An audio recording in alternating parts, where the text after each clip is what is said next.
Ginapang mong marahan ang hagdanan para lamang makitlatan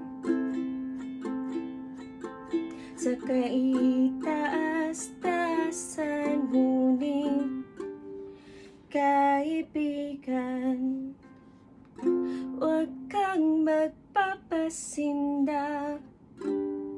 Kaibigan, isi ka lang sa iyak, dahil wala ring mangyayari, tayo'y walang mapapala.